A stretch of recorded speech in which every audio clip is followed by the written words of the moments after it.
Kembali lagi, izinkan mengenal diri. Taruna Utama, Politeknik Imigrasi dan Pemasyarakatan, tingkat 4, nama Samuel Simanjuntak. Di sini saya akan membahas kediktatoran algoritma di perbatasan sebagai rancangan peraturan Menteri Imigrasi dan Pemasyarakatan terkait tata kelola AI dan pengenalan wajah dan perbatasan negara. Di sini kita akan memposisikan AI itu sebagai alat yang tidak mempunyai hati nurani. Bagaimana bisa wajahmu bisa menjadi data? Seharusnya wajah itu adalah sebuah hal yang privasi yang dilindungi oleh hak asasi manusia. Namun, klaim akurasi AI perbatasan diklaim itu memiliki persenan 94,7%, sementara errornya lebih tinggi untuk perempuan kulit gelap 34,7%. Dan sementara regulasi AI perbatasan untuk di Indonesia saat ini itu sama sekali belum ada. Di sini saya akan membahas untuk meratifikasi atau membuat undang-undang baru terkait regulasi AI perbatasan. Ada dua aliran yang saling bertabrakan sebagai dasar hukum untuk cara memandang kita tentang perbatasan ini. Pertama itu adalah realisme hukum dan positivisme hukum. Menurut positivisme hukum dari Kelsen, selama AFRS diotorisasi undang-undang secara valid, maka penggunaannya sah secara hukum, mengabaikan bahwasanya AI itu adalah alat atau secara moralitasnya. Sementara realisme hukum atau CLS dibilang itu algoritma bukan netral, ya dikodekan dari data yang bias rasial atau adjektivitas ilmiahnya menyembunyikan relasi kuasa.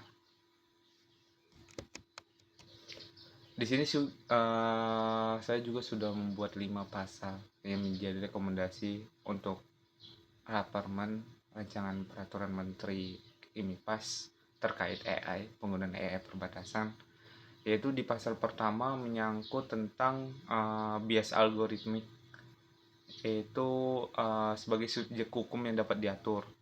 Yang kedua, dia itu tidak bisa dikasih otoritas sepenuhnya. Harus ada tanggung jawab manusia yang bertanggung jawab untuk penggunaan AI tersebut. Yang ketiga,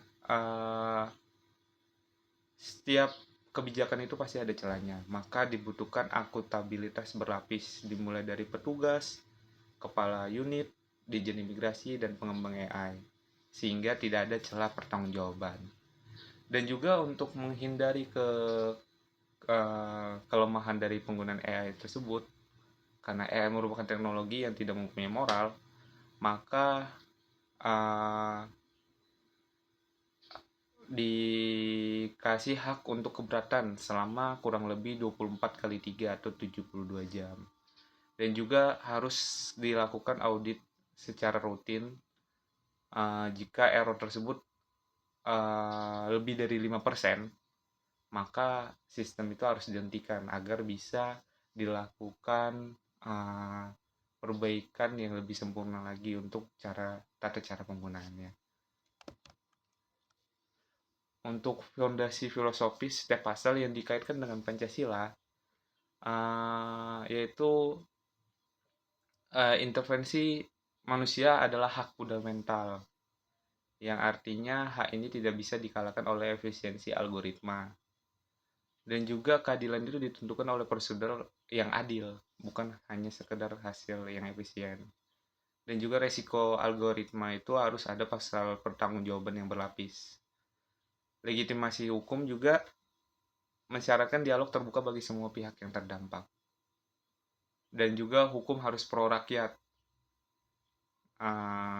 bergerak menuju kemanusiaan, bukan mempertahankan kekuasaan. Untuk sebagai fondasi Pancasila, jiwa bangsa kita ini bukan meniru Barat, melainkan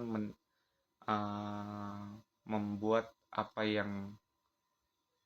memaksimalkan apa yang sudah ada, seperti harkat manusia, tidak bisa direduksi sebagai data biner.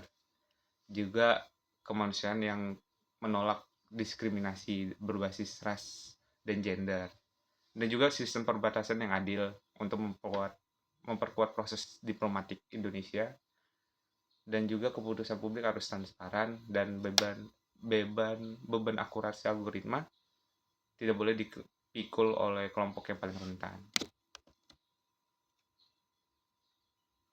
Di era AI, hukum yang diam bukan berarti hukum yang netral. Berarti bukan berarti juga itu hukum yang memihak mesin.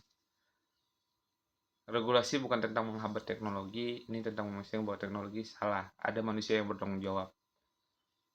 Hukum progresif ialah hukum yang pro rakyat dan pro keadilan. Ia harus bergerak menuju kebebasan manusia.